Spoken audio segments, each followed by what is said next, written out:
আর ৩৩ বছর বয়সে ভারতবর্ষে বা বিশ্বে কলকাতা বিশ্ববিদ্যালয়ের ভাইস চ্যান্সেলর হিসেবে নির্বাচিত হয়েছিলেন এবং ১৯২৯ সালে ওই কলকাতা বিশ্ববিদ্যালয়ের তিনি অঙ্গ ব্যবস্থাপনার সবাই নির্বাচিত হয়েছিলেন এবং কংগ্রেসের প্রার্থী রূপে, কিন্তু ১৯২৯ সালে কংগ্রেস আইনসভা বর্জন করার ফলে যখন ওই লোকদের সভা থেকে তিনি পদত্যাগ করেছিলেন এবং ১৯৩০ সালে তিনি নিজে বা সাংসদ হিসাবে আবার সেই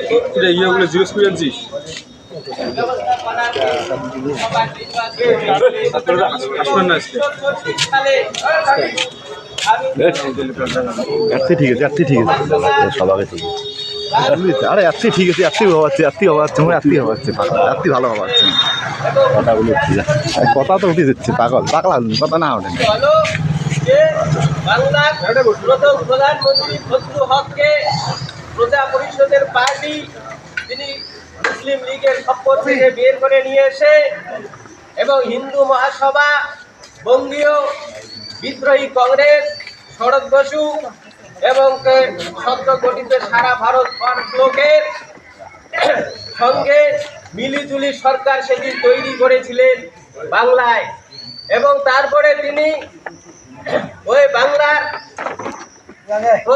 অর্থমন্ত্রী ছিলেন এবং ১৯৪৬ সালে যখন ইংরেজ ভারতবর্ষে ক্ষমতার হস্তান্তর করেছিল, জওহরলাল নেহরুর নেতৃত্বে অন্তর্বর্তীকালীন সরকার গঠন করেছিলেন সর্বদলীয়। আর সেই সর্বদলীয় হিন্দু মহাসভা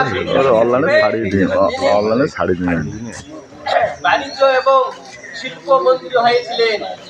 আর তার শিল্পমন্ত্রী হওয়ার পরে ভারতবর্ষের শিল্পনীতি ডক্টর শ্যামাপ্রসাদ ঘোষণা করেছিলেন। শিল্পনীতি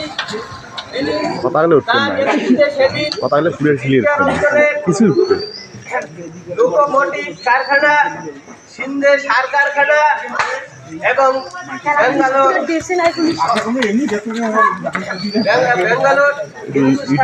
কোম্পানি এবং আসানসোলে এই হিন্দুস্তান কেবল কোম্পানি তৈরি করেছিলেন এবং ১৯৫০ সালে যখন পূর্ববঙ্গে বা পাকিস্তানে হিন্দু মুসলিমের দাঙ্গা হয়েছিল, সেই দাঙ্গায় ভারতবর্ষে লক্ষ লক্ষ হিন্দুরা উপাস থেকে সেই উপাসীদের পাশে যখন কংগ্রেস কিন্তু তাদের পাশে দাঁড়াতে পারেনি, আর ডক্টর শ্যামাপ্রসাদ মুখার্জি উপাসীদের পাশে ছিলেন এবং তাদের খাওয়া দাওয়া সমস্ত। আর ১৯৫০ সালে এই দাঙ্গার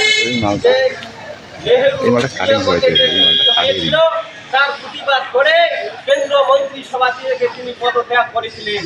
আর পদত্যাগ করে ১৯৫২ সালে ভারতবর্ষে প্রথম সাধারণ নির্বাচন হয়। আর নির্বাচনে তিনি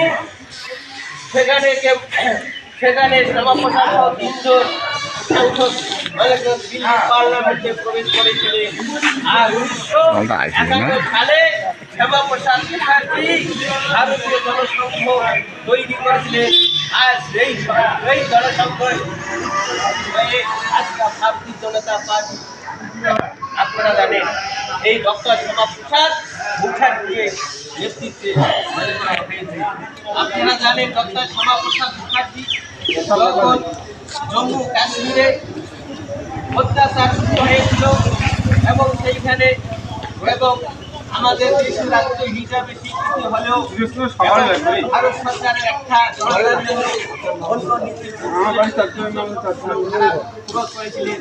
সেই সংশোধনের ধারা হয়েছিল যে আমাদের প্রতিরক্ষা এবং প্রতিরক্ষা, রাস্তা এবং মানুষের খাওয়া পড়া সমস্ত দায়িত্ব জম্মু কাশ্মীরে ভারত সরকারের, কিন্তু কোনো অধিকার ছিল না। তার প্রতিবাদ ডক্টর শ্যামাপ্রসাদ করেছিলেন। তার জন্য কাশ্মীরে যাত্রা করতে গিয়ে তাকে বন্দি করে তাকে সেখানে বিষ প্রয়োগ করে মৃত্যু হয়েছিল 23শে জুন 1953 সালে। তাই আজকে আমরা এই বলিদান দিবস হিসেবে পালন করি। এই কথা বলে আমার বক্তব্য বন্দে মাতরম, ভারত মাতা কি জয়।